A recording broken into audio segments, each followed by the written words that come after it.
کورتسات وەک کەناڵێکی پێشەنگ وەک کەناڵێکی خێزانی کە هەمیشە بایەخ بە کللتور و فەرهەنگی کوردی و ڕازگۆیی و هەمیشە کەناڵێک بووە کە توانیوێتی گرنگی بدات و هونەرمەندانی هەر چوار پارچەی کوردستان کۆبکاتەوە لە ئێستادا و لە ڕاپرسێکدا کە لە 13 شاری جیاوازی هەرێمی کوردستان و بەشداری 5,000 کەس کراوە کورتسات وەک یەکێک لە کەناڵە دیارەکان یاخود کەناڵی کورتسات وەک پڕبینەرترین کەناڵی گشتی لە هەرێمی کوردستان دەستنیشان کراوە و خەڵاتی تایبەتی پێبەخشراوە.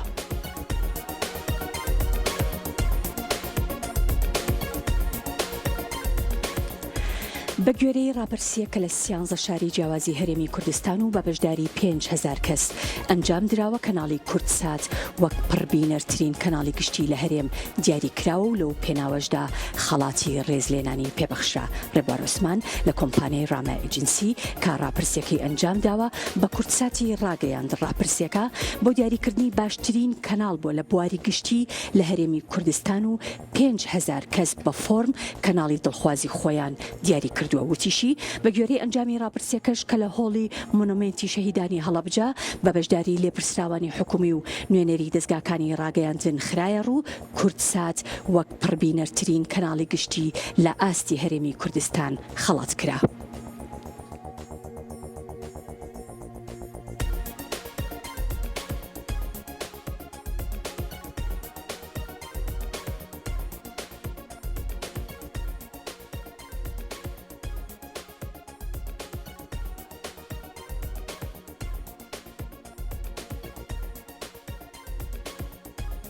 ئێمە وەکو ڕامە ئەجێنسی هەموو وەرزەکانی ساڵ ڕاپرسێک ئەنجام دەدەین لە سەرتاسەری هەرێمی کوردستان 5,000 فۆرم دابش دەکەین. دابشکردنی فۆرمەکان لەسەر بنەمای فۆرمی خۆراکە.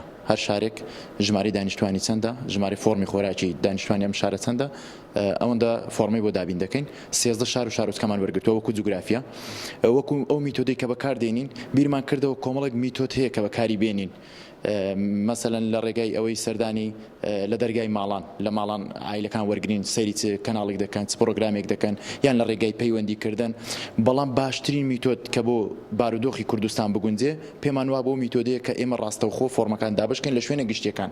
هەموو چین و توێژەکانمان لەو شوێنە گشتیانە دەست دەکەوێت، هەم لە ڕووی ڕێگەز هەم لە ڕووی تەمەن. 5,000 فۆرم دابش کراوە لە شوێنە گشتیەکان وەکو بازار، وەکو مۆڵ، وەکو پارک.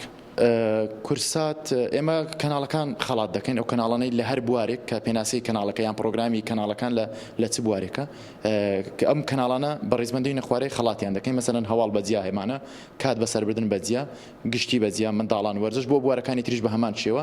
کورسات کە کەناڵێکی گشتیە لە کەناڵە گشتیەکان پڕبینەرترین کەناڵی گشتیمان کورسات بووە، بۆ یەخ ئەمڕۆ خەڵات کرا کورسات.